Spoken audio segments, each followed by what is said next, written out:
走进现实生活，讲述离奇故事。大家好，我是小陈，欢迎观看陈峰故事。这是一起号称湖南怀化最难侦破的刑事案件，现场不仅没有任何一点有用的线索，当警方以为即将确定凶手时，却又一一排除，最终导致案件重回原点。而凶手就在人群中看着你，你怕不怕？2014年11月5日，湖南省怀化市靖州苗族侗族自治县，这天下着小雨。驾校教练阿成结束一天工作后，如往常一样回到家时，已经接近凌晨12点。拿出手机编辑了一会后，便上床关灯睡觉。而他不知道的是，门外2个黑影正不断地向阿成的屋子靠近，手中还提着棒球棍，但怎么看都不像是来打棒球的。让你想不到的是，其中一人竟然是妻子的情人。11月7日，几名学生来到驾校准备练车，不曾想的是，半小时过去，依然没有见到教练阿成的身影。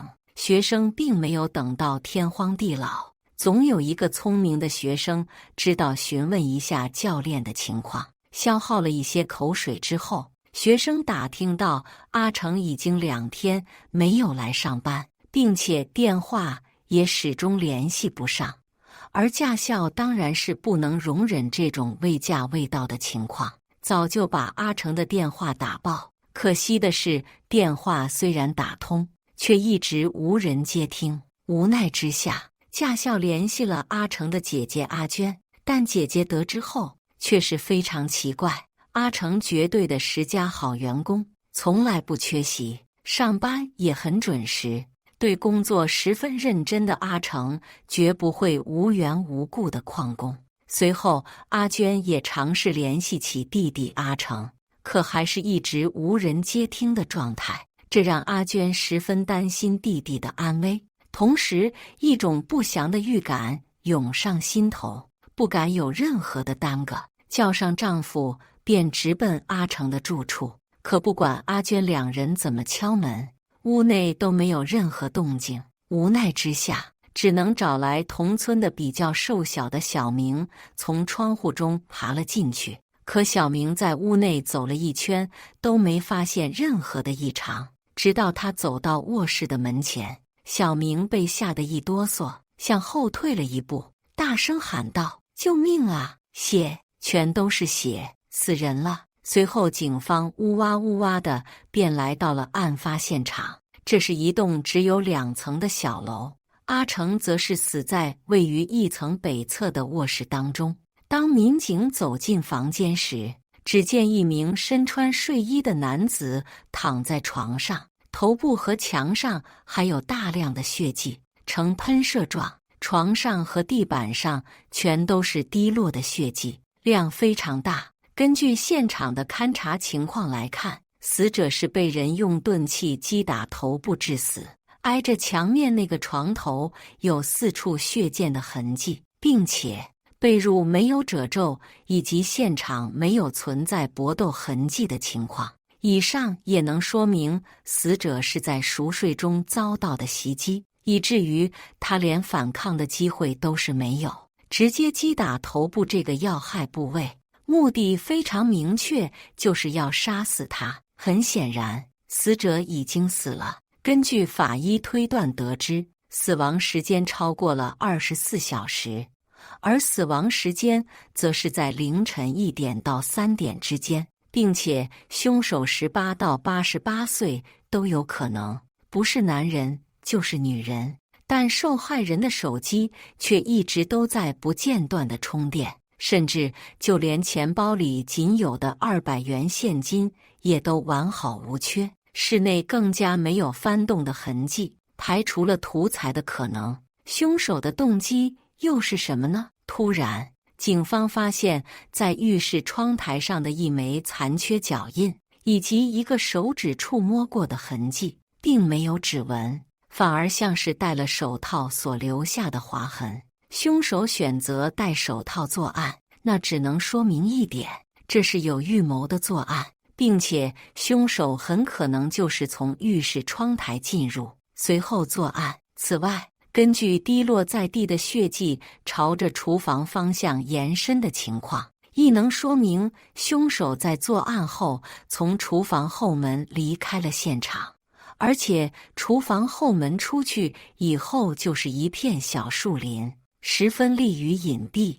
而且现场除了死者所在的卧室以外，其他房间没有发现任何异常，并且屋内非常的杂乱，可是凶手却没有留下一点痕迹，甚至碰都没有碰到。由此可见，嫌疑人不是熟人就是熟人，甚至对案发地非常熟悉，所以警方推断该起案件不是仇杀就是情杀。不管什么案件，真就逃不掉这个环节，梳理被害人的社会关系。根据这个思路，民警主要将有矛盾的，甚至有仇有积怨的列为重点调查对象。其中最有线索的莫过于死者留下的手机。警方在手机中发现了一条短信，其中一条正是死者发给妻子小慧的。短信的大概内容为：小慧做的这些事很绝情，各种。伴随着这条线索的发现，民警加强了对小慧的调查。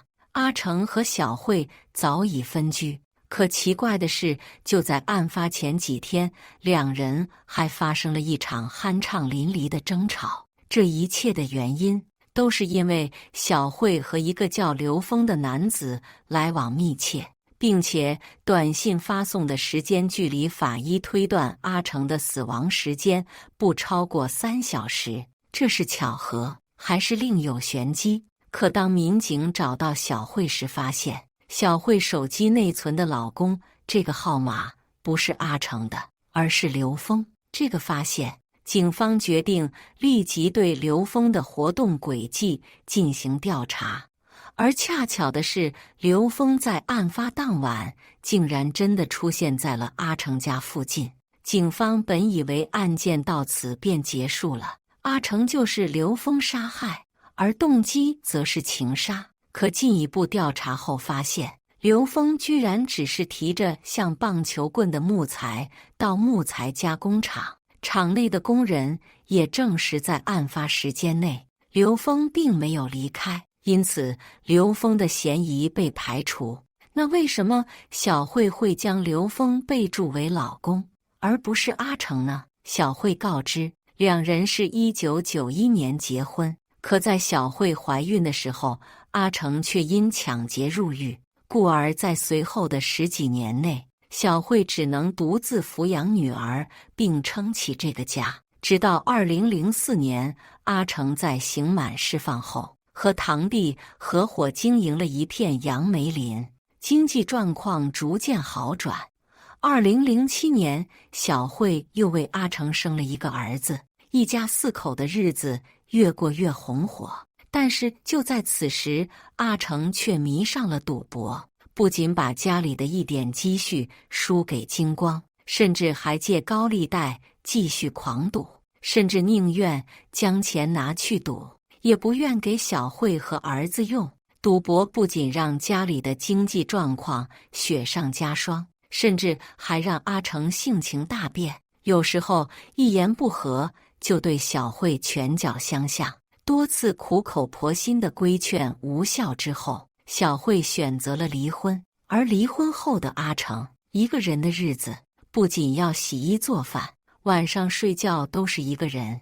知道曾经有一份美好的爱情在他面前，他却没有珍惜，可并没有后悔药。阿成尝了离别的苦后，痛定思痛，逐渐振作起来，并决定好好赚钱。于是他便找了一份驾校的工作，也以为只要自己努力改过，小慧就会重新接受自己。可不料距离产生美，也更容易产生第三者。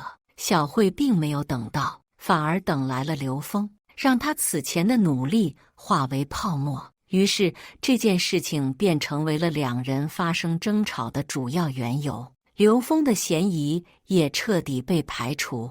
那阿成又是因为什么原因导致被害的呢？据悉，阿成虽然有前科，但是学员和同事对他的评价却都还不错。除此之外，阿成因赌博等欠了一些外债，但并不足以到达杀人的地步。随着调查的深入，警方将侦查事件落在了杨梅林上。这片杨梅林是阿成跟堂弟阿勇一起经营，有大小杨梅树近1000棵，每年有10多万元的收入。但是最近2年，附近的采石场要占用这片杨梅林，就占地赔偿的问题，双方却一直谈不拢。2014年上半年，阿成还曾经带人到采石场谈判，谈崩之后，双方还曾打过一架。但通过后续调查后发现，并从作案时间以及空间条件来看，石场老板根本没有作案嫌疑。至此，阿成的主要社会关系都被排查了一遍，但是嫌疑人却依旧毫无踪迹。但就在案发后第8天，阿成的葬礼上，一名男子的行为瞬间引起了警方的注意。民警发现，该男子根本就不敢直视阿成的孩子和亲人，还有阿成的棺材附近的那些地方，他都不敢走近。而此人正是死者的堂弟阿勇。根据常理来说，这种事情应该都会主动帮忙做一些事，何况还是堂弟，还一起经营杨梅林。在外人眼中，他们的关系很好，可他的举动又那么反常。根据后期调查发现，两人虽然表面上关系也不错，但他们却时常因为利益分配问题发生过多次争吵。而且阿勇家就在阿成家隔壁不远，两人也非常熟悉，什么时候回家等生活细节。所以阿勇有没有可能就是嫌疑人呢？于是警方决定对阿勇深入调查。不久后，警方便得知案发的前一天晚上，曾有一个陌生人进入阿勇家中。2014年11月17日，案发后第10天，荆州警方决定控制阿勇。然而，面对一向寡言少语的阿勇，警方的讯问工作举步维艰，警方审讯工作难以推进。面对警方的询问，阿勇显得心事重重，欲言又止。几个小时过去了，警方一无所获，于是警方开始了打记忆恢复术。他最终交代了自己雇凶杀人的犯罪事实。然而没有意外的是，同伙张军之后也是成功落网。根据阿勇告知，2004年，阿勇和刚出狱不久的堂兄阿成一起承包了一片荒山，种植杨梅树。刚出狱的阿成穷困潦倒，但阿勇觉得两人是堂兄弟，所以便将费用全部垫付。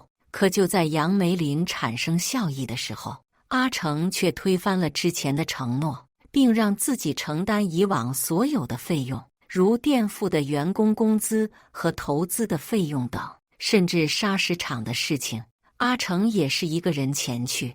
这也让阿勇怀疑对方在这方面也拿了不少的钱，但阿勇却一分都没有得到。压倒阿勇的最后一根稻草，是因为2014年两人用杨梅林做抵押贷款了10万，阿成拿了7万，而阿勇却只拿了3万，但这利息各自支付也还算正常。可2014年10月，当采石场支付的10多万赔偿款下来时，阿成不仅提出要把贷款还上，甚至还想用其中的一部分钱财用于赔偿之前阿成在采石场打伤的工人。阿勇又没参加打架，凭什么这笔医药费从共同赔偿款里出？阿勇算来算去，最后自己是啥都没了，真就竹篮打水一场空，啥都没捞着。阿成为人比较强势，尽管阿勇心中有许多怒气和不满，但是他敢怒不敢言。而阿成每一次拿到钱的时候，每一次都是这样。阿成觉得这就是在欺负他，认为自己一生都好像是被他欺负到一样，永远翻不了身。经过菜市场赔款和这笔贷款风波后，阿勇叫来自己的朋友张军，两人经过协商后，终于决定要对阿成痛下杀手。11月6日凌晨2点半左右，两人拿着事先准备好的木棒，悄悄地来到阿成的家，从窗户进入室内，自此将阿成杀害。在犯罪嫌疑人的指认下，警方在距离案发现场2公里米外的一处草丛里找到了满是血迹的木棒和衣服，并提取到了阿成的 DNA。 法律是保护我们公民权益的最强大的武器。当我们一个公民权益受到侵犯的时候，一定要想到利用法律的武器来维护自己的权益，绝不能采取违法甚至犯罪的手段。感谢大家的观看，欢迎大家在下方评论区讨论。如果你喜欢这类故事，记得点击订阅陈峰故事，并分享给更多的人，这会对我帮助很大。再次感谢大家的观看。